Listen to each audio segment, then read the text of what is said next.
पृथ्वी फिनमार्ट के मनोज जैन और तरुण सत्संगी.com के तरुण सत्संगी, आप दोनों का ही कार्यक्रम में स्वागत है। आपसे पहले तरुण यहां पर शुरुआत करना चाहेंगे, टॉपिक्स यहां पर क्या होंगी, क्योंकि ये एक और ट्रंकेटेड वीक है। अंतर्राष्ट्रीय बाजारों में वॉल्टिलिटी काफी ज्यादा है, वीक डॉलर का सपोर्ट जरूर है, लेकिन यहां से कैसी हो रणनीति? वेल देखा है कि हमने इस वीक के स्टार्टिंग से वॉलेटिलिटी कमोडिटीज के अंदर काफ़ी बड़ी है।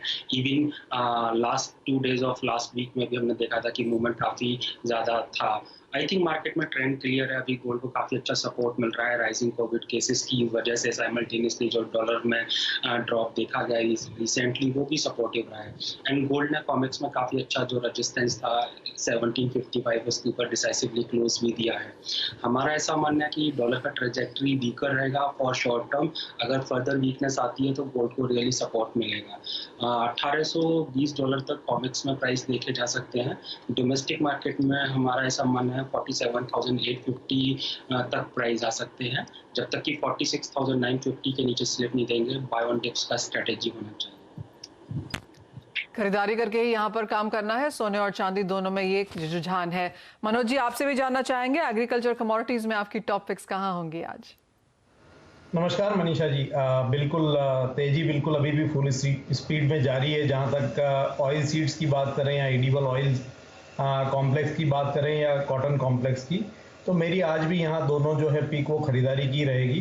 कॉटन सीड ऑयल के एक वायदा में जब हमने स्ट्रेटेजी बनाई थी तो 2780 के आसपास यहाँ भाव चल रहे थे।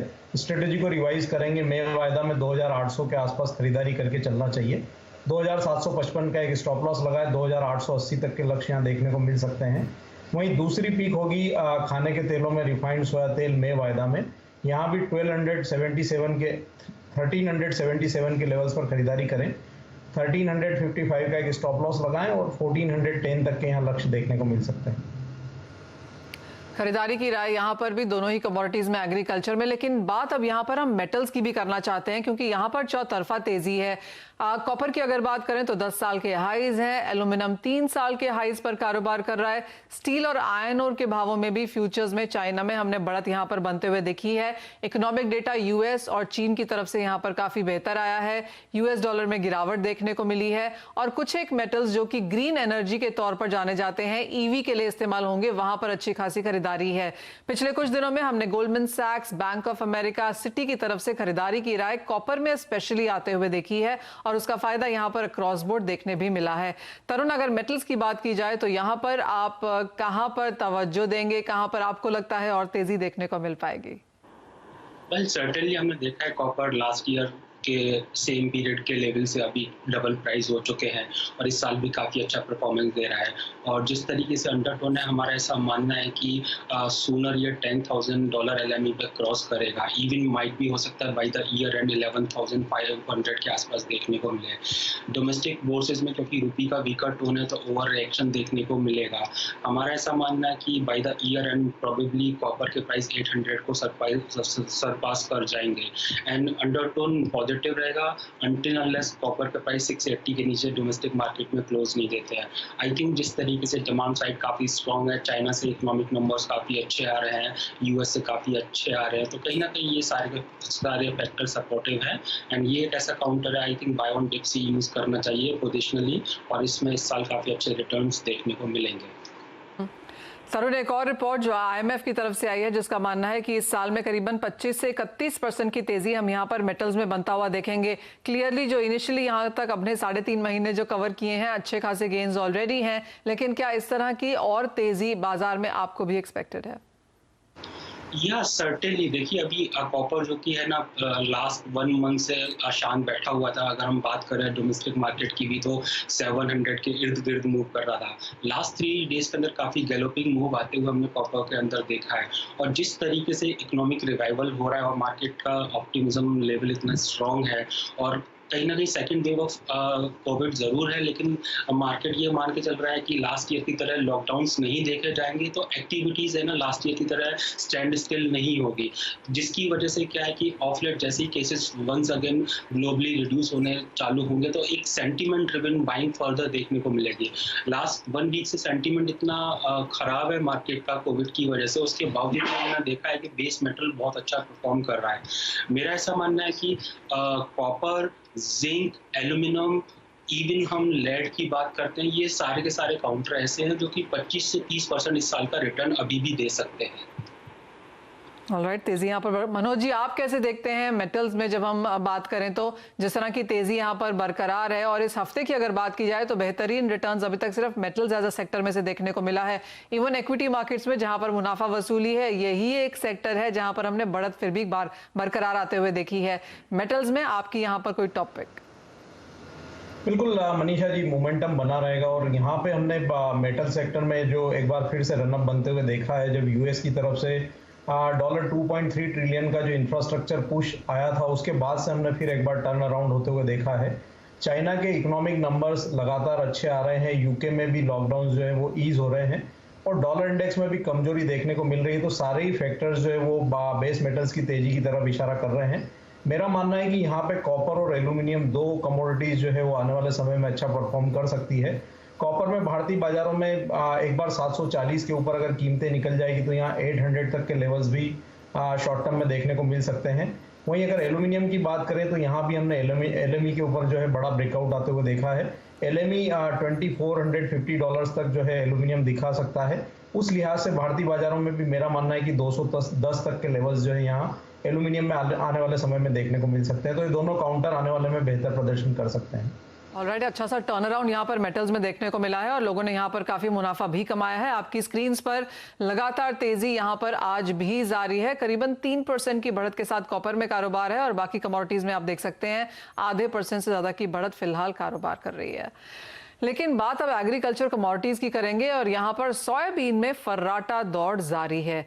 एनसीडीएक्स मई वायदे की अगर बात की जाए तो 7,600 के ऊपर कारोबार है।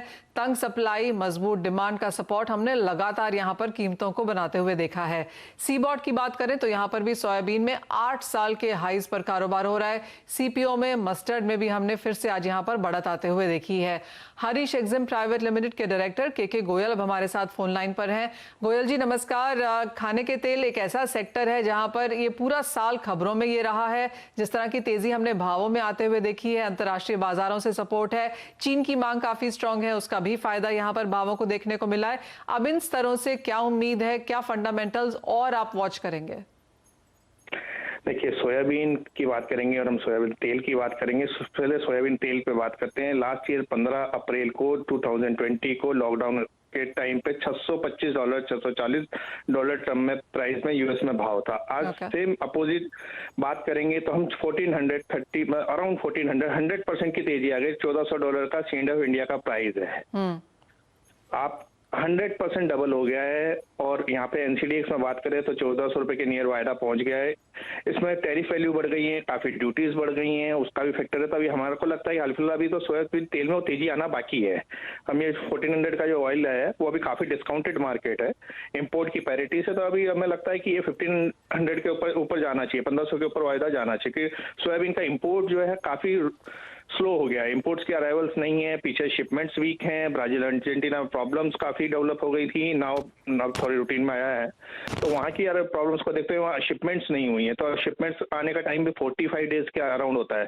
तो हमें नहीं लगता कि अप्रैल और मिड मई तक अच्छी अराइवल्स आएंगी इंपोर्टेड ऑयल्स की। तो अभी रैली कंटिन्यूस रहेगी क्योंकि हम फिजिकली बात कर रहे हैं। फिर जब फिजिकली का इफेक्ट जो है एनसीडीएक्स पर आना है तो एनसीडीएक्स को हमें कंटिन्यूस में रैली बनती दिखाई दे रही है। गोयल जी, जो बात यहाँ पर सोयाबीन की बात हम करेंगे गोयल जी, लेकिन जो बात यहाँ पर अब बाजारों में उठने लगी है कि स्पेक्युलेटिव मूवमेंट भी ज्यादा बाजारों में है, उसको आप कितनी इंपॉर्टेंस देंगे? क्योंकि जो फंडामेंटल्स आपने बताए वो तो बिल्कुल जस्टिफाई करते हैं प्राइसेस को। देखिए, आप फंडामेंटली आप देखेंगे तो बहुत पीछे यूएस मार्केट काफी स्ट्रॉन्ग से है, उनका पीछे मार्केट चल रहा है। इंडिया में सोयाबीन में कहेंगे तो काफी बीन में थोड़ी तेजी करी गई है। अच्छा। बाकी ऑयल एकदम नेचुरल है। ऑयल को हम किसी तरह का नहीं देखते कि इसमें कोई गेम प्ले किया गया है। अच्छा। इसमें नेचुरल है। पीछे सीएंड ऑफ कॉस्ट देंगे, इंश्योरेंस जोड़ेंगे तो हमारे पास लैंडेड कॉस्ट यही आ रहा है, उसमें भी मार्जिन नहीं है आज की तारीख में। तो पीछे यदि यूएस का मार्केट गिरेगा तो इंडियन मार्केट गिरेगा, अदरवाइज नहीं तो ये एडिबल ऑयल्स में रैली बनी रहेगी इस साल। अभी इस साल कंटिन्यूस रहेगी। अभी हम देखते हैं कि $200-250 कंटिन्यू रहेगा जब तक हमारे पास अर्जेंटीना का न्यू क्रॉप नहीं आ जाता है मई मिड में, तब तक हमारे को कंटिन्यू रैली देखने को मिलेगी। इंडिया में क्रशिंग है नहीं, सोयाबीन है नहीं। अब हम अप्रैल, मई, जून एंड जुलाई एंड अगस्त 5 मंथ अभी हमारे पास न्यू क्रॉप आने में टाइम है इंडिया का सोयाबीन का। ओके। 5 मंथ, तो क्रशिंग है नहीं, तो सोयाबीन में तेजी अभी और कंटिन्यूस करेंगे, स्टॉकिस करेंगे। एंड मील का प्राइस देखेंगे तो आज हमने ट्रेड किया है 62,000 रुपए सोयाबीन मील का। हाँ जी, इसका ऑल टाइम हाई और स्टिल डिमांड बहुत स्ट्रांग है। अभी हमें तो लगता गोयल है कि जी, सारी चीजों जी आपने कहा सोया तेल के भाव बढ़ेंगे, बीन में ऑफ कोर्स थोड़ी सी स्पेकुलेटिव एक्टिविटी हो रही हो सकती है, लेकिन सीपीओ मस्टर्ड की भी अगर बात की जाए वहां पर किस तरह की मांग है? सीपीओ में भी सेम पोजीशन है। सीपीओ में भी आप देखेंगे तो सोया को फॉलो कर रहा है, सोया सीपीओ भी मार्केट अप ट्रेंड ही रहेगा। Okay. और मस्टर्ड की रहे तो मस्टर्ड का तो अभी न्यू क्रॉप आया है, तो मस्टर्ड में हम नहीं देखते कि बहुत ज्यादा बुलिश रहेगा मार्केट में। मस्टर्ड में स्टेबल हो जाना चाहिए मार्केट, एक बार हमें इस लेवल पे लगता है, क्योंकि न्यू क्रॉप है, हैवी अराइवल्स हैं, बहुत अच्छा क्रशिंग है। और मेरे अपना कैरियर में फर्स्ट टाइम देख रहा हूँ कि सोयाबीन तेल ऊपर है, मस्टर्ड ऑयल नीचे है। First time I am looking, mustard oil 140 रुपए किलो है, सोयाबीन तेल 160 रुपए किलो है। तो ऐसा पहली बार हुआ है कि मस्टर्ड का क्रशिंग बहुत अच्छा है। जी हाँ, तो ये देखते हुए ये लगता है कि soybean complex, edible oil complex, ये कभी बुल रन में रहेगा इस टाइम। ऑल राइट गोयल जी, जैसे आपने कहा कि आपने करियर में अपनी पहली बार देखा है कि इस तरह के भाव, इस तरह की डिस्पैरिटी और इस तरह का रनअप, और यही चीज चैनल पे हमें और भी बहुत इंडस्ट्री वालों ने बताई है कि ऐसा उन्होंने लाइफ टाइम में कभी नहीं देखा कि ऐसी मूव आई हो। मनोज जी, आपने गोयल जी को सुना, कुछ एडिबल ऑयल्स में वो अभी भी यहाँ पर बुलिश हैं, सोयाबीन उनको लगता है कि हाँ थोड़ा सा स्पेकुलेटिव रन यहाँ पर देखने को मिला है। आप ओवरऑल पैक को कैसे देखते हैं और आपकी यहाँ पर क्या स्ट्रैटेजी होगी? बिल्कुल, हम इसको सुपर साइकिल जो है मनीषा जी कह सकते हैं कमोडिटी मार्केट का। और अभी भी जहां तक तेजी का सवाल है, तो हमने जो सीबीओटी पे जो पुराने हाइज जो बने थे 2012 में, उसको भी अभी हमने ब्रेक नहीं किया है। तो उस लिहाज से अभी काफ़ी जो स्टीम जो है मार्केट में अभी भी बची हुई है। और जिस तरह से शिपमेंट्स को लेकर के जो गोयल जी भी बता रहे थे कि अभी मई मिड तक जो है पॉसिबिलिटी कम है, डोमेस्टिक मार्केट में भी जो अवेलेबिलिटी है सीड का वो काफ़ी कम है, तो उस लिहाज से यहाँ पे तेजी बनी हुई है। और जो स्पॉट मार्केट है वो भी जो है फ्यूचर्स को सपोर्ट कर रही है। इंटरनेशनल मार्केट में बढ़त है, डॉलर इंडेक्स में भी कमजोरी है, तो ओवरऑल जो फंडामेंटल्स है वो काफ़ी पॉजिटिव है। जहाँ तक सोयाबीन की बात करें, हमने पिछले 13 वीक से जो प्रीवियस वीक का लो है उसको ब्रीच होते हुए नहीं देखा है। तो अब मेरा मानना है कि जब तक कीमतें 7,100 के ऊपर क्लोजिंग बेसिस पर बनी हुई है सोयाबीन की, तब तक इसमें गिरावट नहीं आएगी। 7,650 जो है वो पहला लक्ष्य हो सकता है। और उसके ऊपर अगर कीमतें चलती है, तो जैसा हमने अप्रैल वायदा में 8,000 के लेवल्स भी जो है ब्रीच होते हुए देखे हैं, तो मई वायदा भी यहाँ इनलाइन जो है आने वाले समय में 8,000 तक के लेवल्स दिखा सकता है। वहीं खाने के तेलों में मेरा मानना है कि रिफाइंड सोया तेल में अभी और भी जो है बढ़त देखने को मिलेगी। और यहाँ पे जो मई वायदा है वो 1410 1420 तक के लेवल्स शॉर्ट टर्म में दिखा सकता है। तो अभी तेजी जो है ओवरऑल यहाँ ऑयल सीड्स और एडिबल ऑयल कॉम्प्लेक्स में बनी रह सकती है। तेजी यहाँ पर खाने के तेलों में बरकरार रह सकती है, इंडस्ट्री का भी यही मानना है और एक्सपर्ट का भी कि यहाँ से भी आप फिलहाल बेच के काम ना करें, तेजी यहाँ पर बरकरार है। लेकिन इसी के साथ रुकेंगे एक ब्रेक के लिए, जब लौटेंगे तो जोड़ेंगे दर्शकों को भी अपने साथ, लेंगे उनके भी सवाल।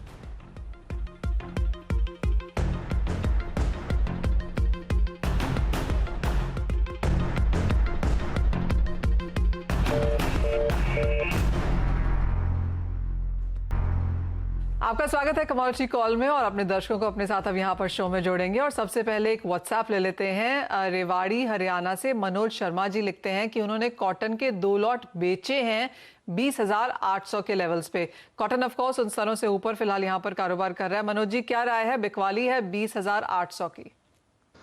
मेरा मानना है कि वर्तमान लेवल्स पे भी एक बार शॉर्ट की पोजीशन से एग्जिट लेना चाहिए, क्योंकि आइस कॉटन फ्यूचर्स में हमने एक बार फिर निचले लेवल से अच्छी रिकवरी आते हुए देखी है। और भारतीय बाजारों में भी हमने ऊपरी लेवल से अच्छी करेक्शंस आते हुए देखी है। यहाँ पे 21,200 MCX कॉटन वायदा पे स्ट्रॉन्ग सपोर्ट से और उसी के आसपास जो है अभी फ्यूचर ट्रेड हो रहा है, तो शॉर्ट की पोजीशन से एग्जिट ले लें। मेरा मानना है कि यहाँ फिर एक बार भारतीय बाजारों में बढ़त देखने को मिलेगी और शॉर्ट टर्म में वायदा 22,000 से 22,500 तक के लेवल्स यहाँ दिखा सकता है। तो शॉर्ट की पोजीशन से एग्जिट लेना चाहिए, इवन लॉन्ग भी यहाँ पे कर सकते हैं। ऑलराइट, करंट स्तरों पर खरीदारी की यहाँ पर राय है। एज ऑफ नाउ फ्लैट कारोबार हो रहा है, लेकिन 21,300 के स्तरों पर है। और मनोज जी, आपके लेवल से ऑफ कोर्स भाव यहाँ पर ऊपर है और एक्सपेक्टेशन यही है, जैसे मनोज जी ने कहा, कि और तेजी यहाँ पर कॉटन के भावों में देखने को मिल सकती है। एक और व्हाट्सएप पढ़ लेते हैं दिल्ली से सिकंदर त्यागी का। ये MCX बुलडेक्स में कारोबार करना चाहते हैं। तबन, क्या राय है? बुलडेक्स में किस तरह की वॉल्यूम्स हैं, क्या पार्टिसिपेशन है और किस तरह से आप इसकी प्राइस मूव्स देखते हैं?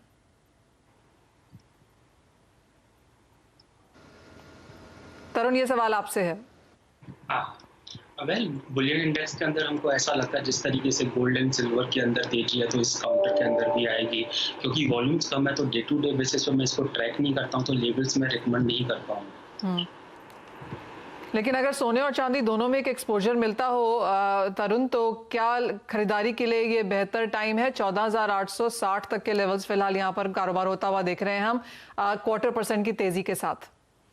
या सर्टेनली हमारा ऐसा मानना है कि कपल ऑफ डेज के अंदर सिल्वर 70,000 के ऊपर होगी एंड गोल्ड के प्राइसेस भी 48,500 के आसपास होंगे, क्योंकि इसमें है ना मेरे हिसाब से 1/3 सिल्वर का रेशियो एंड 2/3 गोल्ड का रेशियो है। अगर ऐसा मूवमेंट आता है तो सर्टेनली 500-700 पॉइंट्स का rally from current market price देखा जा सकता है इजीली। क्लियरली काफी सारे लोग जो सोने और चांदी में अलग अलग से कारोबार नहीं करना चाहते हैं वो बुलडेक्स को यहाँ पर ध्यान में रखते होंगे और खरीदारी की राय यहाँ पर है। और जैसे तरुण ने कहा 500-700 पॉइंट की तेजी देखने को मिल सकती है। एज ऑफ नाउ भी अगर हम सोने और चांदी की बात करें तो दोनों में यहाँ पर खरीदारी की रिकमेंडेशंस है, तो इन दोनों ही चीजों का एक्सपोजर आपको साथ में यहाँ पर बुलडेक्स एज एन इंडेक्स में देखने को मिलता है। आगे बढ़ते हैं, हरियाणा से अभय सिंह जी हमारे साथ फोन लाइन पर हैं। अभय नमस्कार, क्या है आपका सवाल? नमस्कार जी सर, मैं किसान हूँ। मेरे पास 75 क्विंटल मस्टर्ड सीड है फिजिकल जी, तो दो महीने होल्ड रख सकता हूँ, तो इसका तब तक क्या भाव हो सकता है? अभय के पास मस्टर्ड है 75 क्विंटल और भाव ऑफ कोर्स अच्छे खासे चढ़े हैं पिछले 2-1 महीने में। अब आवक आनी शुरू हुई है। मनोज जी, क्या लगता है, सरसों में कुछ मुनाफा वसूली की उम्मीद है? आज तो ऑफ कोर्स यहाँ पर गिरावट देखने को मिली ही है। हाँ, अच्छा रनअप जो है हमने कीमतों में देखा है और यहाँ पे क्रॉप के नंबर्स जो हैं वो भी काफ़ी अच्छे हैं, लेकिन जिस तरह से हमने ओवरऑल एडिबल ऑयल और ऑयल सीड्स में मजबूती देखी है तो यहाँ इनलाइन ही हमने सरसों में भी बढ़त देखी है। लेकिन अगर इनके पास 75 मेट्रिक टन है क्विंटल है तो मेरा मानना है कि 50% जो है अभी वर्तमान लेवल्स पर एक बार बुक कर लें। और अगर यहाँ पे आगे जैसा कि संभावित है कि 15 मई तक जो है पोजीशन तेजी की बनी रहेगी तो बाकी पोजीशन वहां पे एक बार एग्जिट ले सकते हैं। अभी बढ़त बनी रह सकती है, ऊपर में 7,500 7,600 तक के लक्ष्य सरसों वायदा में भी देखने को मिल सकते हैं, लेकिन मेरी सलाह रहेगी कि 50% पोजीशन एक बार वर्तमान लेवल्स पर एग्जिट ले लेना चाहिए। मनोज जी, जैसे अभय जी ने बोला कि 2 महीने तक वो इसको होल्ड कर सकते हैं, तो 2 महीने में किस तरह की रेंज यहाँ पर भावों में बनती हुई दिखेगी? मेरा मानना है कि 15 मई ऑनवर्ड्स जो है, जब इंटरनेशनल मार्केट में भी जो है क्रॉप्स का अराइवल स्टार्ट होगा अर्जेंटीना वगैरह का, तो उसके बाद फिर एक बार मुनाफा वसूली जो है ग्लोबल मार्केट में देखने को मिल सकती है और उसका असर भारतीय बाजारों में भी देखने को मिलेगा। तो 15 मई ऑनवर्ड्स जो है एक ट्रेंड जो है यहाँ पे रिवर्सल देखने को मिल सकता है। तो 15 मई तक मेरा मानना है कि यहाँ पे बची हुई पोजीशन से भी इनको एग्जिट ले लेना चाहिए, उसके बाद फिर थोड़ी मुनाफा वसूली देखने को मिल सकती है। अब वो आपके लिए राय है। फिलहाल यहाँ पर 7,050 के लेवल्स, लेकिन 74-75 तक के लेवल्स यहाँ पर जा सकते हैं, मनोज जी का मानना है, लेकिन वो 15 मई तक ही है। तो अगला 1 महीना क्रूशियल है, आपको जहां जहां मुनाफा मिले आप लेके घर निकल जाइए। लखनऊ से अब विक्रम हमारे साथ फोन लाइन पर है। विक्रम नमस्कार, क्या है आपका सवाल? जी मैम, मेरी 30 kg 67 के भाव की पेंडिंग रह गई बाई। आपने खरीदी है चांदी 30 किलो? खरीदी नहीं है, खरीदी रह गई, मतलब बाइंग रह गई है, पेंडिंग पड़ी है। क्या किया? हाँ जी, पेंडिंग है। ऑलराइट तरुण, अगर कोई नई पोजीशन बनानी हो तो क्या करें? और विक्रम क्लियरली यहाँ पर एक लंबी पोजीशन चांदी में लेना चाहते हैं, इनके लिए क्या सजेशन है? आई थिंक बाय करना चाहिए, करंट लेवल पे भी किया जा सकता है। हमको ऐसा लगता है 66,000 के नीचे सिल्वर के प्राइस नहीं जाएंगे और आगे वाले सेशन में 70,000 71,000 वंस अगेन देखने को मिलेंगे।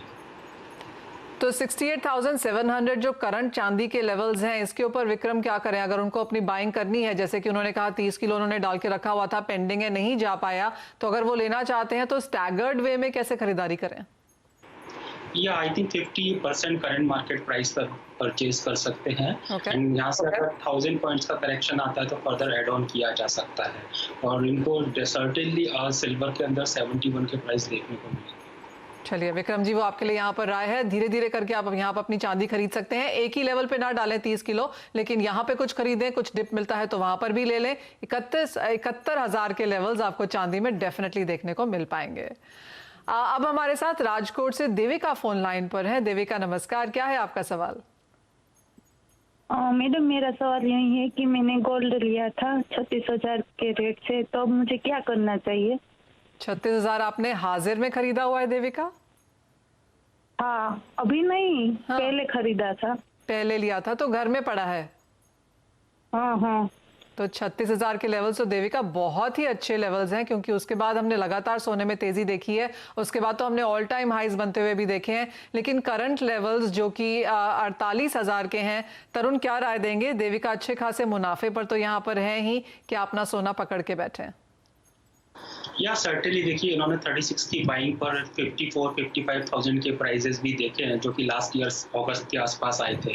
और अभी भी देखिए, करेक्टिव वेव के बाद में वंस अगेन एक अच्छा बाइंग मोमेंटम हमने बुलियन के अंदर आते हुए देखा है, एंड गोल्ड में काफी ज्यादा लिक्विडिटी इन्फ्यूज हो रही है। हमारा ऐसा मानना है बाई ईयर एंड और नेक्स्ट ईयर मिड तक गोल्ड के प्राइस वंस अगेन 55,000 तक आ सकते हैं। सर्टेनली इनको अपनी बाइंग पोजिशंस को रखना चाहिए। देविका, फिलहाल अपना सोना आप ना बेचें, होल्ड करके रखें, क्योंकि यहाँ से भी अच्छे बेहतरीन भाव आपको देखने को मिलेंगे। और अगर आपको पैसे की जरूरत हो और आपको मुनाफा भी कमाना हो तो बाद में आप यहाँ पर अपना सोना बेच सकती हैं। हमारे पास अब एक और व्हाट्सएप है, ये चना पर है। महाराष्ट्र से माधवी लिखते हैं कि ये किसान हैं और 50 क्विंटल इनके पास चना पड़ा हुआ है।